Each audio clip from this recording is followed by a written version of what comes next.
Greetings, everyone. Greetings to Awaken Living, where transformation, healing, and alignment come alive. I am your host, Yali Giovanni, a holistic wellness guide here to share tools, wisdom, and conversations that awaken your higher self. This is your invitation to fully be conscious and flow with life.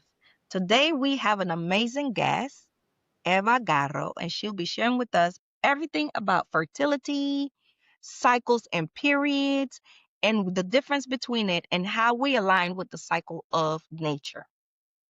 Gratitude for joining me here today, Eva. How are you?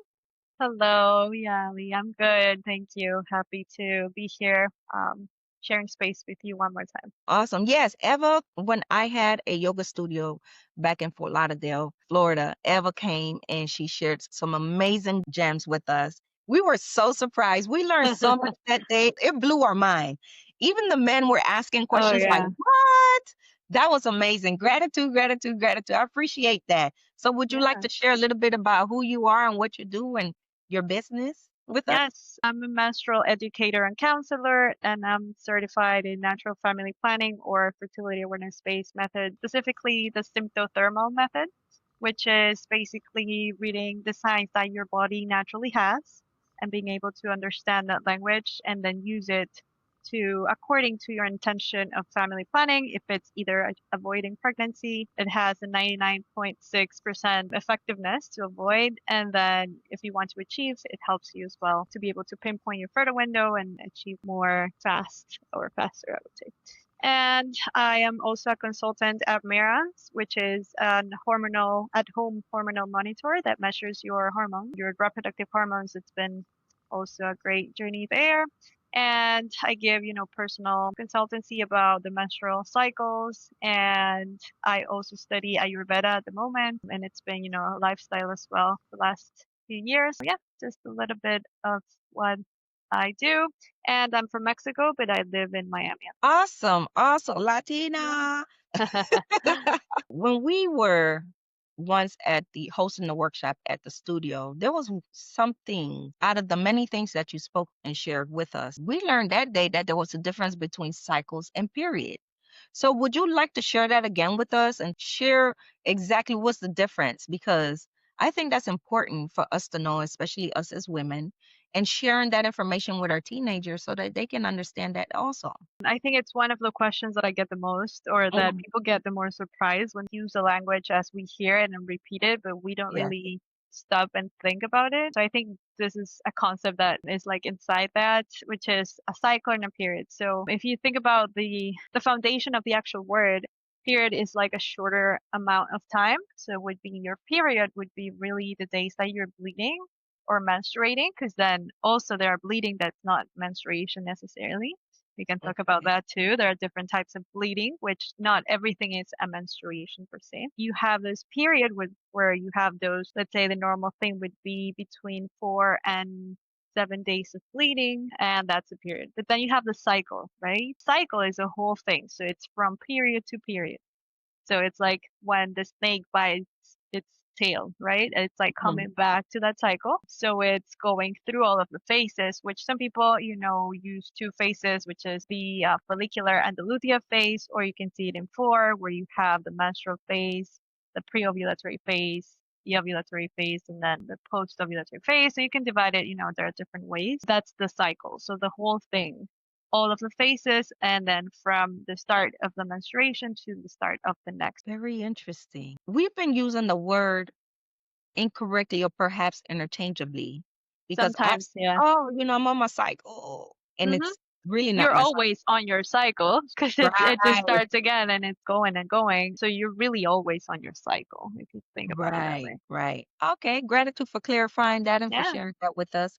So when it comes to fertility, we had a guest who shared that him and his wife spent Mhm. X amount of money to have fertility to ensure that she got pregnant. But you also shared that there was natural ways that she could have gone to ensure that her pregnancy was full term.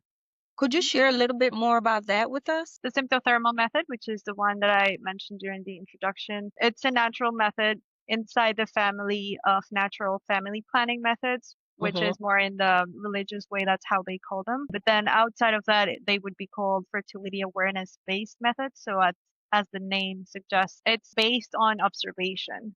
So Okay. it's a daily work, which can become like a habit, but it's just Mm-hmm. observing your body and feeling your body. There are ways to get to know the language that the women's body have and being able to understand what it means. So we look at three things, which is the temperature, so the basal temperature, which is the one you have when you wake up without doing anything, like when you're at rest right after waking up. So it's the basal temperature. Then we have the cervical mucus or fluid, which is something that also we grow up and we see things coming out in our panties and we're like, ew, what is this? And then we Right. just discard it and we have no idea what it is, which it could be, something that's wrong, or it could be just cervical mucus. Okay. So we observe the cervical mucus because when we're about to ovulate, we discharge more cervical mucus. And that's really what helps the sperm get to where they are going for Mm-hmm. conception. So if you think about it, the sperm needs water to move somewhere. Without the actual semen fluid, they couldn't move. Okay. So the cervical mucus is supposed to imitate that same environment so they can keep moving once they're outside of the men's body. So Okay. this is what it feeds them and it helps them move. So if you have cervical mucus, that means you're on your fertile window. And if you don't, it means maybe you're missing something. Your estrogen is not high enough to produce Okay. cervical mucus. So, you go into a lot of things and it's just observing if you have mucus or not and which days you have it. And then there's also the cervix, because the cervix, it's a canal, but we can just see and feel and touch the point of it. So it would look like a small hole. Mm-hmm. And the cervix changes position. It becomes soft or firm. It goes up and down. It closes and opens. And you can feel that every day. And that can be also a sign of fertility. So we observe these three things throughout the full cycle. And Okay. then I teach different rules to close and open the fertile window. And then you can target, of course, sexual intercourse when the time is right, and not just, you never know where you're at, and maybe you're on Right. your infertile window and it's not going to work, just don't know when you're ovulating. Okay, that's awesome. So you mentioned something about the cervical mucus helping the sperm to flow. And I'm asking this back again because how I'm thinking about it is that's kind of like the surfboard for the Hmm. sperm. Like create an Hmm. analogy for it to make Hmm. sense to someone in basic terms. Hmm. Like, oh, let me, this is my surfboard. Let me jump on so that I Yep. can surf through. Okay, okay. Yep. That's exactly Wow. it. And then they get fed on the surfboard too, so they become stronger and Right. they can get where they're going. Oh, wow. I love that. So, is that something that an individual, a woman, a family, a couple that wants to get pregnant, is that something that they will come see you or they will go see a physician? Who exactly is Hmm. trained in this particular modality? So it would be someone like me, a certified instructor. So there are different methods. There's just not only the symptothermal, we have others like the Creighton model, that it's Mhm. just observing cervical mucus without the temperature taking, because then the temperature, you have to take your temperature every day in the symptothermal. So you have two things to cross check with each other and it's more effective. But then we have other methods. So you would look for an instructor that's certified because it's important. You can probably get a book and read it, or learn it in the internet bit by bit, but it's Mhm. important that you go with someone that has studied that, it's prepared to instruct, because there are so many rules and it's a natural method, so it's important that you know how to do it right, especially if you're trying to avoid pregnancy, right? So it would be, yeah, someone like me. There are some organizations, facts, that are training providers now and doctors and OBGs and a lot of different, specialties on these methods, because sometimes, we teach people, they go to the doctor and the doctor doesn't recognize the method and they don't even know Right. about it. So they discard that and they're like, no, that doesn't work. And they don't even know what it is. So now, thankfully, the things are, getting out there and more people are getting trained in this. And then with me, you would chart your cycles for, let's say, 3 months, then 6 months, we would draw patterns and trends. And then I would, if necessary, refer you to someone if you need to see a doctor or someone else or someone with endocrinologist or Mhm. a nutritionist or whatever it might be. I can refer you then to someone with the data that we get just by observing. your And cycle. that data is collected within a 6-month period or a 1-year It period? depends. It depends on the case. When we're talking about hormone imbalances, we want to see at least 3 cycles. But of Okay. course, the more we have, the better. But it also depends on the urgency of the couple, if how much time they have left. If it's different when the woman is 30 or 28, if they're 42, just changes the intention. And so it really depends. But I would refer someone that can't get pregnant in a 6-month period or in a 1 year in case they're not like super desperate. What would be the percentage that you would say of couples or a woman that has come to you for this assistance that has been successful? Or what is the percentage of someone you have helped or people you have helped that you had to refer out? That's very relative too, because, for example, I had a client once.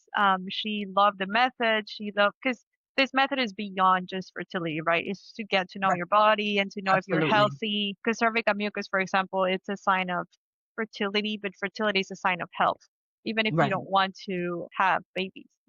Hmm. So I had a client and she loved the method. She loved to get to know more about herself, her body, her patterns, her cycle, everything. But then she decided, because she was 44 and Hmm. she really wanted to conceive and she didn't have much time left. So she just decided to go straight to IVF. And Okay. that would have been something that I would have told her, maybe try this or that, but she was just not in that place. And she decided to go, but then she had this information, so the IVF process was much easier for her Okay. than it would have been without all this information, right? Because they use trigger drugs and different things. And if you know where you're at in your cycle, your hormonal levels, things like this, it could be much easier. So it really depends. I don't think there's like a percentage that I could say, but I think it really depends on the intention, the timing, the couple, because you have the other partner too, and a lot of different factors. But most people are successful in the long term, and it also depends on how much they follow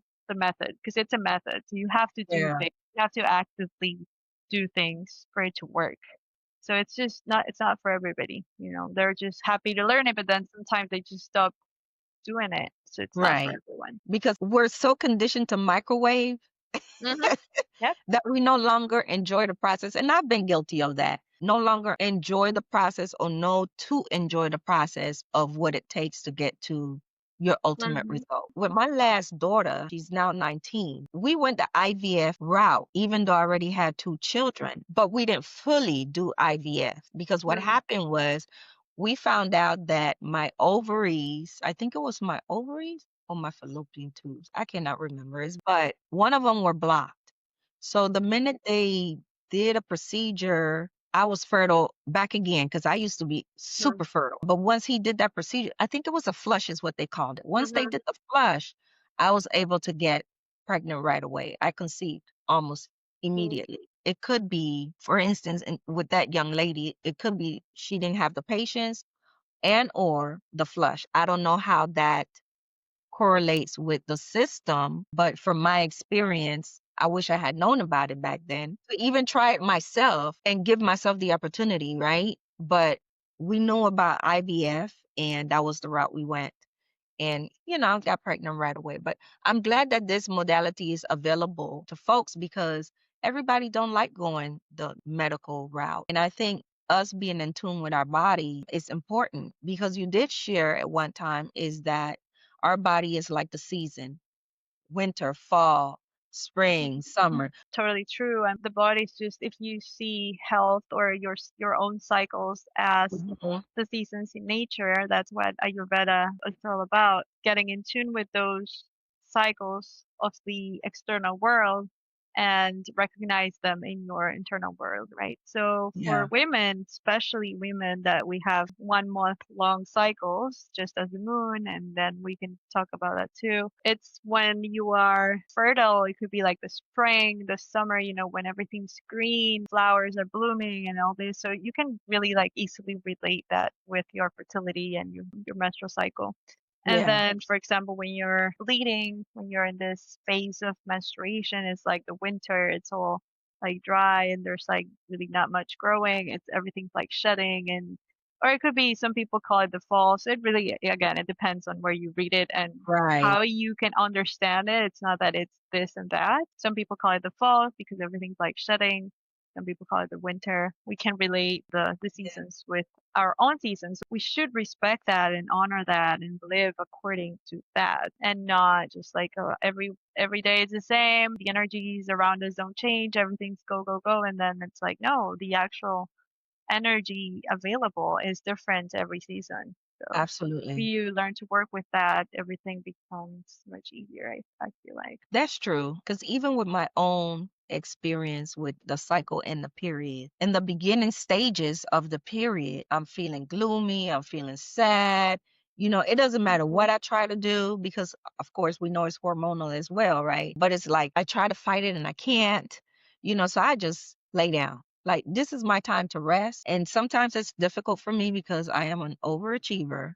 So it Mhm. forces me lay down to sit still and do nothing, right? And then towards the end of the period, I'm gaining momentum back. I'm getting my energy back. And then at the end of the period, I'm like, yeah, here I am, Hercules. But you're right. Once we assimilate and understand that and bring everything together with nature, we have a better understanding of our body, even in the pre-time, right? Sometimes I get headaches and my cycle is coming.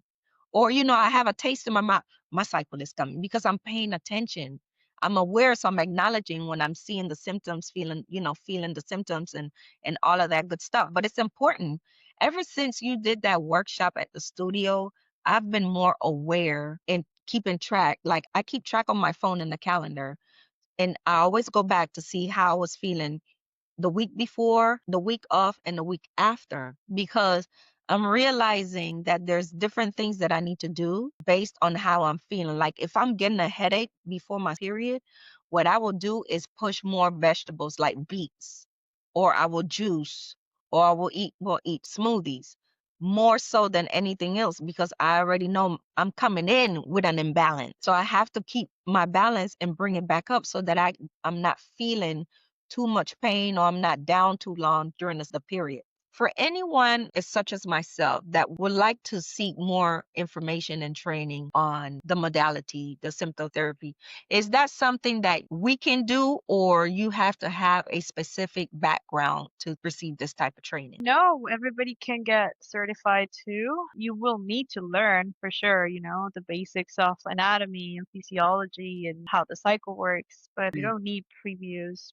knowledge if you're open and you like to learn new things. I think it could be for anyone. And I learned it as a user. In most cases, this is what happens. You learn it for you with an Right. instructor. So you study it as a user, you use it, you Mhm. realize how amazing it is, then you want to share with other people and then you get certified to teach it because it Right. changes your life. That's what happened to me. I also see a lot of like dietitians, it could be endocrinologists, again, it could be health coaches. So a lot of different people can just learn it to be able to incorporate it into their practice, but in a way it's like a lens or a different way of looking at things. So doesn't matter Yeah. what you do, or you could be a yoga instructor or, whatever. If you start treating your clients and your patients according to their cycle because you have all Mhm. this information, it changes everything. So it's for really anyone. All Yeah. right, community, y'all heard that? Yeah. So if you want to get the information, you know how it is. We are the guinea pigs to ourselves first. We get Yep. excited. We want to share the abundance of what this can bring to you and your clients if you have your own practice. Eva, one thing that you would like to share with us that you will leave with our community. Think awareness, just going back to what you were saying, I love knowing that I caused that with what you learned that day. I think it's just awareness to be more, like you said, not everybody wants to go to that place where you start seeing maybe something is wrong with your cycle and you have to be responsible and go find out what it is. So not everybody wants to go there, but I think awareness is just very important to know what's happening to ourselves and to understand what that means. And sometimes it can take away a lot of fear and uncertainty of like just having really dumb fears of things that are not going to happen. Like, oh, I got my period twice this month. Like, I'm gonna die. And it's just like if Yeah. you would be tracking it constantly, you would know what is happening. and Right. you would just not even think about any worst case scenario, right? So it's just that awareness brings clarity and peace of mind. Cycle Yes. tracking, everyone. And I agree with that. So here we have Eva Garro sharing this information with us. Eva, for someone that's interested in getting more information from you, how can they reach you? I have different projects, but you can just reach me at info@havafem.com. That's info at HAVVAFEM.com. And my website is havafem.com, all my social media. And then I have another project called Life Buddy Cycles, which is about to get relaunched very soon. So stay tuned for that. And Awesome. Mira, if you're interested in doing hormonal monitoring, you can also reach out to me. Those same places, and I can get you set up with that. Awesome. Awesome. Gratitude once again for joining me. Another time, and of course, I will have you again because Yeah. learning is never ending. And I'm sure there's always something that we can share with the community. So, Yes. gratitude for your time and gratitude for sharing your amazing work with us. Gratitude for joining me here on Awaken Living. May the insights and practices we share today inspire you to live with more peace, presence, and purpose. If this episode has touched your spirit, I invite you to share it, subscribe, and leave a review so that together we can awaken more lives. To connect more deeply, visit yaligiovanni.com and follow Yali Giovanni across all social media platforms where you'll find resources, events, and holistic offerings and support in your journey. Until next time, remember, your light is sacred, your journey is divine, and awakening begins within. Have a great day, guys.